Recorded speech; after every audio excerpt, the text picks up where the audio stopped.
Hi everybody, another week of our virtual lectures. I notice that my voice is fading out a little bit, so I'm going to try to talk louder, but it's not so important. I mean, this is just kind of like a bonus thing where you're not going to just have to read PowerPoints all on your own. You're able to see me a little bit. I can explain them. But it's not that important to hear my voice as much as it is pay attention to the slides like you would in class. Take a few notes. Our topic is stress and stress management this week. Take a second just to look at this picture and think about how it makes you feel.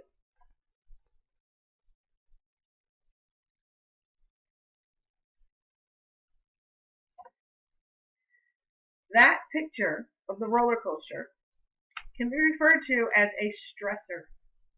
A stressor is something that gives you a physiological feeling or some sort of response, and we call that a stress response.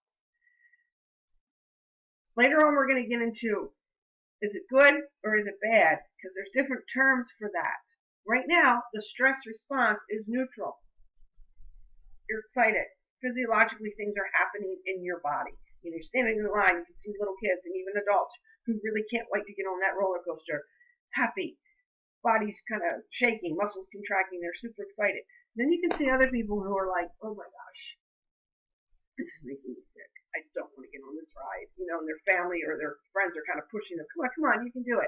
The reason I chose a roller coaster is because my son and my nephew, who are 2 years apart, had totally different reactions to a roller coaster. We would go on a lot of family vacations together, and my son would be super excited and would hit every roller coaster in the park. And his cousin, who they were like super best friends, hated roller coasters and would cry and say, no, I'm going to do it this year. I'm going to do it this year. And we'd say, no, you don't have to do it. You don't like it. You're kind of afraid. He didn't want to admit that he was afraid. And he would say, no, I'm going to do it. And he was having horrible negative things happening in his body when my son was having positive, happy things happening. So physiologically, you're going to have things that are neutral, but then later they become positive or negative. And we're going to talk about that. Oh, let me back up a little bit. So here's just some examples of physiological. When I asked you to look at the roller coaster, I was gonna ask you if we were in person, what kind of feelings are happening, And I'm excited. My body's starting to shake a little bit, and kind of getting excited, rubbing my hands together, and can't wait. Or oh my God, my head hurts, my stomach hurts, I don't want to do it. So these are some examples of physiological responses: quickening of your pulse, sweaty palms, dry mouth. You can probably think of some other things that are happening if we were together. I'd be asking you all these questions. So if stress is neutral, it'll fade out again. If stress is neutral, the person who is having a positive, happy feelings and can't wait to get on that roller coaster, is going to make their day and they're going to love it, that's called eustress. It's a positive form of the neutral. Increases performance, motivating, feels exciting. The examples I gave in here, just in parentheses, was sports graduation. So you all can relate to that. I have a lot of athletes in this class. I have seniors in this class, or people who just graduated from high school. That's a stress, but it's a positive stress. So it's called eustress. What we're probably more familiar with, and when we think about, oh my gosh, I'm so stressed out, is distress. Distress is decreasing your performance. It's unpleasant. It's the kind of stress that leads to health problems that we're most familiar with. We don't really go around using the word eustress and distress. We just saw stress. But this lecture is supposed to teach you that stress is neutral, and then we put the positive and negative spins on it. We don't have to use these terms, but we know these terms. It's a eustress feeling. It's a distress feeling.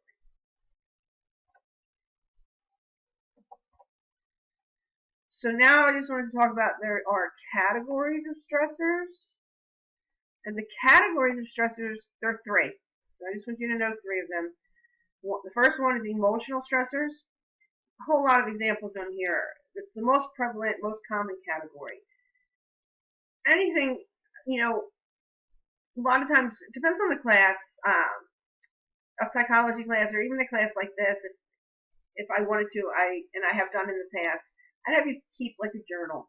You know, it's good to keep a journal about exercise. It's good to keep a journal about food. It's also good to keep a journal about things that are happening that are causing you stress responses, physiologically things that are happening. And if you were to keep a journal, probably a lot of things that you'd be writing in your journal would fall under the emotional stressors. It's things that we deal with kind of on a daily basis. And when our day gets thrown off, or our week gets thrown off, or something happens, or something's happening at school, what's happening now? Something's happening in my family. You know, my parents are getting divorced, or something's happening. My grandmother and my grandfather are sick. There's a lot of emotional stressors on a normal basis. Now, even more so with what we're going through as a global community at the moment. Physiological stressors. It's the second category of a stressor. Move myself around a little bit. But a physiological stressor is, and I'm probably fading out again, so I apologize.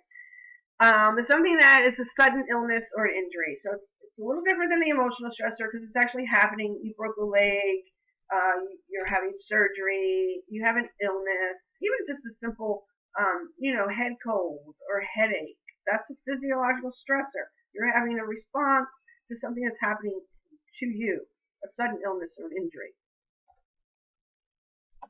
The third category is environmental stressors. Put myself in the middle. Fading out again. Environmental stressors. Look at this picture. Can we relate? Yes. Things that are happening in the environment. So we've gone from emotional, everyday kind of, not everyday normal things, but major life events that happen to you. Physiological, a sudden illness, a disease, something's happening, an injury. Environmental, surrounding you, kind of like your environmental wellness, but a stressor. Air pollution, crowding, traffic, noise, natural disasters like earthquakes and tornadoes and extreme temperatures, environmental stressors. You can come up with a lot of examples, but the most prevalent category is emotional. Environmental is growing just because of the way things are. Emotional is still the most common, most prevalent.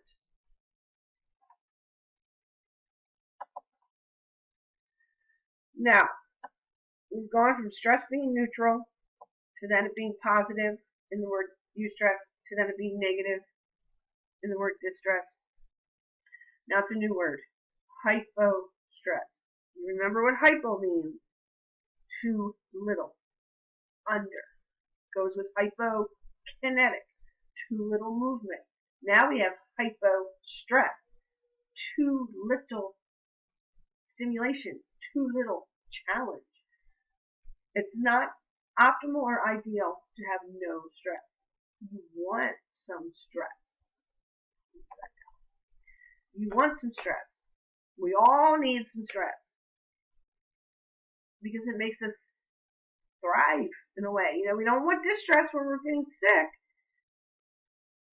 We want eustress. We want to be able to deal with it in a positive way. So hypostress can lead to being bored, or it can lead to job dissatisfaction if you go to work every day and you just don't like it. It's not something you look forward to. That's negative. That's distress. But it's the reason that you're not liking it is because you just don't have enough to do and it's just making you bored. You just can't stand it. That's hypostress. Bored. You're bored. That's hypostress. Okay, now, oh my gosh. Now, you probably know, take a minute, look at this picture. Love it. I just look at this picture and laugh because I've seen the movie so many times. The reason I have this picture on there is because there was a scene in the picture where they kept getting picked on and bullied by these kids. And the mother said to them, have you ever thought of changing your route? It's every time they went down the street, these kids would bully them. You saw the movie. And the mother said, have you ever thought of changing your route? And you wouldn't run into that problem. You wouldn't run into those kids anymore. And they were like, yeah, we thought about that. That is a way to deal with a stressor. So being picked on, being the bully, that's not a funny situation. But in this movie, just the way that they dealt with it they tried to make it funny, and the mother said, change your route. That would be an example of avoiding or altering a stressor. So I have the 4 A's of stress management. Avoid, alter are the first two. This is referred to as an active coping strategy, where you can remove yourself from the stressor. So just changing your route in this movie got rid of being picked on. They changed their route, it was gone. So you can actually problem solve with a stressor that you can identify and say, I can get rid of this. I can control it. I can remove myself from it. That is called, that's the first 4 A's. That's called avoid and altering. The second 2 A's is adapt and accept. This is referred to as passive coping. So active coping, you can actually actively remove yourself, get rid of the stressor, you know what it is, you can change it, it's gone. Adapting, accepting, you might know what the stressor is, you can identify it, but you can't get rid of it. So again, you have to learn to live with, so it's called accepting or adapting your reaction to it. There's no changing or removing the stressor, but you can change and react in a different, more positive way that's not going to make you sick. So I just have a picture here of somebody using a massage chair or something, trying to get themselves away from the problem for a while, but it's not going to go away completely, like in the first example of removing the problem. Can't remove it. When you're done in this massage chair, you're going to go back to the same problem. But you need to keep yourself in a healthy physical, emotional state so that you can deal with it. That's adapting and accepting. The 4 A's. So the 4 A's are avoid and alter, adapt and accept. And then I think this is the last slide. We talked a lot about stress, what stress is, how it's different from neutral to positive to negative to not enough, ways that you can deal with it. The 4 A's, actively deal with it or passively deal with it. Passively doesn't mean you're just rolling over and let things happen. It just means you're taking care of yourself so it doesn't make you sick, because you can't get rid of it. So this is, I believe, the last slide. Stress management techniques. There's an acronym. It's called SELF, and it has to do with breathing. Slow your breathing down. Make your breathing even, long, and full. You always hear, take a step back, take 10 deep breaths, and then react. You'll feel better instead of off the cuff, something you might regret. So SELF refers to slowing your breathing down, slow, even, long, and full. And then I just gave some other examples that I've heard from myself, from my family members, from my students.